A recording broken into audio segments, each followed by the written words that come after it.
"Holy shit, boss, you gotta see this." The construction worker's voice echoed through Frank Sinatra's phone at 3:47 a.m., panic replacing the usual confidence of a man who'd been renovating buildings for 30 years. Tony Marchetti had been overseeing the basement expansion at Neva Lodge when his jackhammer broke through what should have been solid concrete, revealing instead a sophisticated tunnel system that disappeared into the darkness beneath Lake Tahoe. But what made Tony's hands shake wasn't just finding a secret passage, it was discovering that Frank's famous resort had been built on top of the most elaborate intelligence operation in American history. "What do you mean, a tunnel?" Frank demanded, instantly awake despite the early hour. He'd been expecting Tony's call about the renovation project, but not at this time of night and definitely not with this kind of urgency in the foreman's voice. "Mr. Sinatra, I mean a goddamn tunnel system, professional construction, reinforced concrete, ventilation, electric lighting, the whole 9 yards. This isn't some bootlegger's cave from the 20s. This is modern, sophisticated, and it goes on for what looks like miles under the lodge." Frank felt his blood turn cold. Neva Lodge had been his pride and joy since he'd acquired it in 1960, the perfect combination of legitimate business and strategic location. Sitting right on the California-Nevada border at Lake Tahoe, the lodge gave Frank a place where he could entertain politicians, host private meetings with business associates, and conduct activities that required privacy from both state jurisdictions. But if there was a secret tunnel system beneath his property that he didn't know about, it meant someone else had been using his lodge for purposes he'd never suspected. "Tony, listen to me very carefully," Frank said, his voice carrying the edge that made Las Vegas pit bosses nervous. "Don't let anyone else down there. Lock up the basement, post a guard, and don't mention this to anybody until I get there. I'm leaving Palm Springs right now." Frank made the drive from his desert compound to Lake Tahoe in record time, his mind racing through the implications of what Tony had discovered. The Neva Lodge wasn't just a resort, it was a carefully chosen strategic location that gave Frank access to both California and Nevada law enforcement, California and Nevada politics, and most importantly, the ability to move people and materials between states without the usual border scrutiny. If someone had built a tunnel system beneath his property without his knowledge, they'd essentially turned his lodge into their base of operations. Frank had been unknowingly hosting whatever activities were being conducted in those tunnels, which meant he was either being used as cover for someone else's operations, or he was about to become the fall guy for whatever illegal activities had been taking place beneath his feet. When Frank arrived at the lodge at sunrise, Tony was waiting for him with a flashlight and a hard hat, his usually confident demeanor replaced by the nervous energy of a man who'd stumbled onto something way above his pay grade. "Mr. Setz, I gotta tell you, I've been in construction for 30 years and I've never seen anything like what's down there.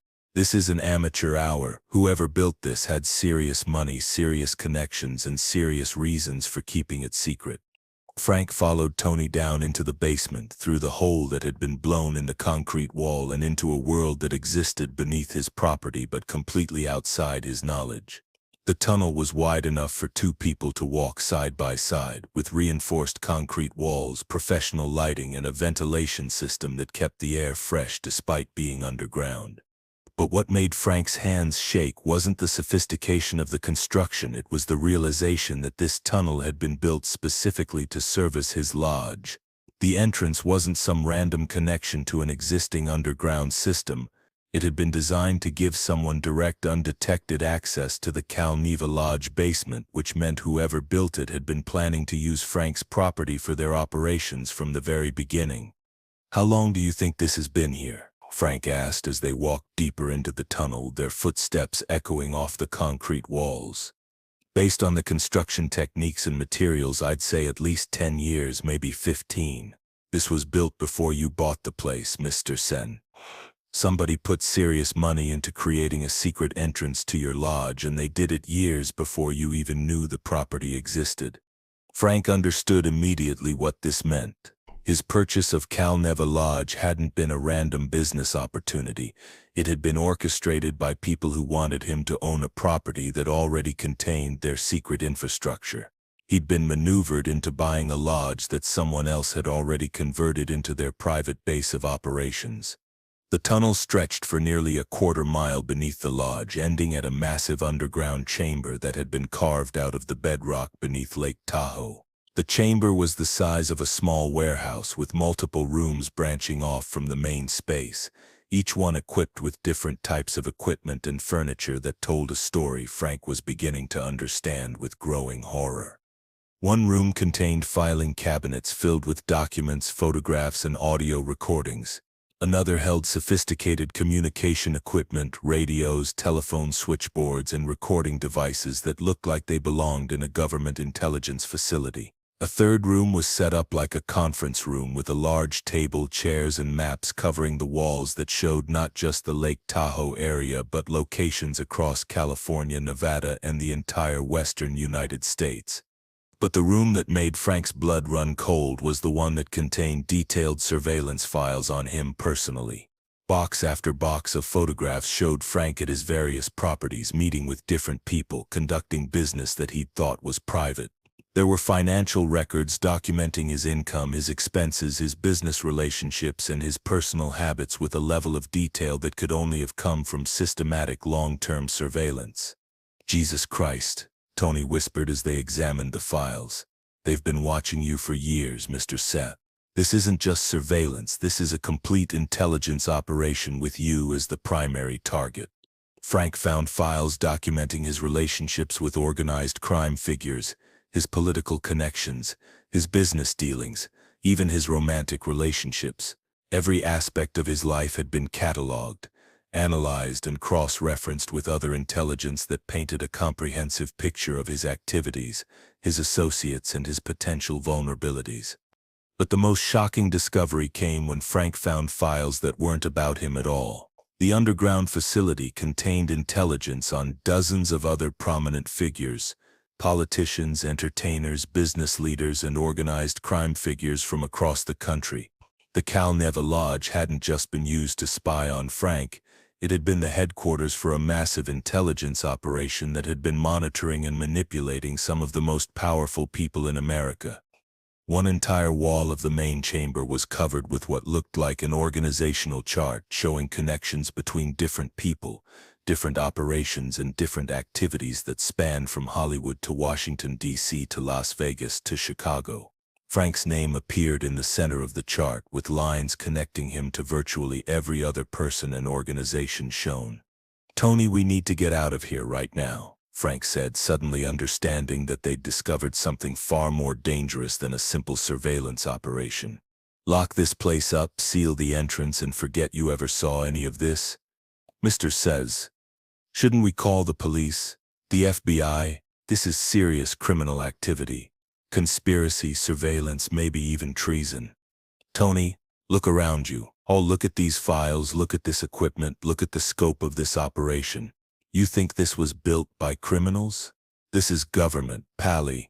This is intelligence agency level stuff, and calling the FBI would be like calling the people who probably built this place in the first place." Frank realized that his Neva Lodge had been chosen as the site for this operation precisely because of his reputation and connections. His known relationships with organized crime figures provided cover for a government intelligence operation that needed to appear criminal rather than official. Anyone investigating suspicious activities at the lodge would assume they were looking at mob operations, not federal surveillance programs. The genius of the setup was that Frank's ownership of the lodge gave the intelligence operation multiple layers of protection. If the tunnels were ever discovered, Frank would be the obvious suspect, and his criminal associations would make him the perfect fall guy. Meanwhile, the real operators could disappear, leaving Frank to face prosecution for activities he'd never known were taking place beneath his property. Over the next several days, Frank conducted his own investigation into the tunnel system using trusted associates who understood the importance of discretion. What they discovered was even more extensive than the initial findings had suggested.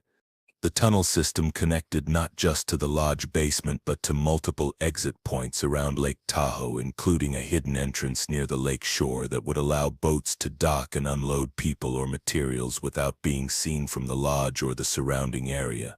There were also connections to utility tunnels that serviced the entire Lake Tahoe resort area, giving the operators access to communications lines, power systems, and transportation infrastructure throughout the region. The financial records Frank found in the underground facility revealed the staggering scope of the operation. Over the past decade, millions of dollars had been spent on construction, equipment, personnel, and operational expenses related to the Neva intelligence facility. The money had come from accounts that appeared to be connected to various government agencies, defense contractors, and private security firms. But perhaps the most disturbing discovery was a series of files that detailed plans for using the Neva Lodge as a base for operations that went far beyond simple surveillance. The documents outlined scenarios for kidnapping, assassination, and other violent activities that could be conducted using the lodge as a staging area and the tunnel system as an escape route. Frank found detailed floor plans of his own lodge that showed optimal locations for placing listening devices, hidden cameras, and other surveillance equipment. There were also plans for modifying the lodge's structure to create hidden rooms, secret passages, and other features that would enhance its value as an intelligence facility. Most chilling of all were the psychological profiles that had been developed for Frank himself. The files contained detailed analyses of his personality, his decision-making patterns, his emotional triggers, and his likely responses to various types of pressure or manipulation. Someone had been studying Frank with the thoroughness of a scientist examining a laboratory specimen. "They weren't just using your lodge, Mr. Set," one of Frank's investigators told him after reviewing the files. "They were using you, your reputation, your connections, your business activities. All of it was part of their cover. You weren't their target, you were their asset." Frank understood that he'd been living a carefully constructed lie for the past several years. His success at Neva Lodge, his ability to host important guests without interference from law enforcement, his reputation as someone who could provide privacy and discretion, all of it had been facilitated by people who were using his lodge for their own purposes. The question that haunted Frank was whether his other properties had been similarly compromised. If someone had the resources and the motivation to build this kind of facility beneath Neva Lodge, they might have done the same thing at his Palm Springs compound, his New York penthouse, or any of his other properties. Frank's response to the discovery was characteristically decisive. Rather than trying to expose the operation or confront whoever was behind it, he decided to turn the situation to his advantage. If powerful people had invested millions of dollars in using his lodge for intelligence operations, Frank reasoned, then he possessed something valuable enough to trade for protection and cooperation. Frank sealed the tunnel entrance and publicly announced that the basement renovation project had been canceled due to structural complications. He made sure that Tony and the other workers who'd seen the tunnels understood that their continued health depended on their continued silence about what they'd discovered. But privately, Frank began reaching out to contacts in government, law enforcement, and intelligence agencies, making it clear that he knew about the facility beneath his lodge and was willing to cooperate with whoever was running the operation, provided that cooperation was mutual and profitable. The response came within weeks. Frank received visits from men who identified themselves as government officials but provided no credentials or specific agency affiliations. They acknowledged the existence of the underground facility and expressed appreciation for Frank's discretion in handling the discovery. More importantly, they made it clear that Frank's continued cooperation would be rewarded with protection from prosecution for his various business activities and assistance with any legal or regulatory problems he might encounter in the future. Frank had stumbled onto the ultimate insurance policy, knowledge of a government operation so sensitive that protecting his silence was worth more than pursuing his prosecution. Frank never learned the full scope of what had been conducted beneath his lodge, but he understood that he'd become an unwitting partner in activities that reached the highest levels of government. The Neva Lodge continued to operate as a resort, but Frank knew that beneath the surface it remained part of a world where entertainment, politics, and intelligence operations intersected in ways that the public would never understand. The secret tunnel system became Frank's most valuable asset, not because of what it contained, but because of what its existence proved about the people who'd built it. For the rest of his life, Frank carried the knowledge that his success hadn't been entirely his own achievement, but had been facilitated by people powerful enough to build underground intelligence facilities and influential enough to make sure those facilities remained secret. If this shocking story of hidden tunnels and secret operations moved you, show your appreciation with a like, because sometimes the most exclusive resorts are built on foundations of government secrets. What do you think? Was Frank a victim of government manipulation or a willing partner in intelligence operations? Share your thoughts in the comments below, and don't forget to subscribe for more untold stories from the golden age of entertainment, where casino resorts and intelligence agencies often shared the same underground real estate.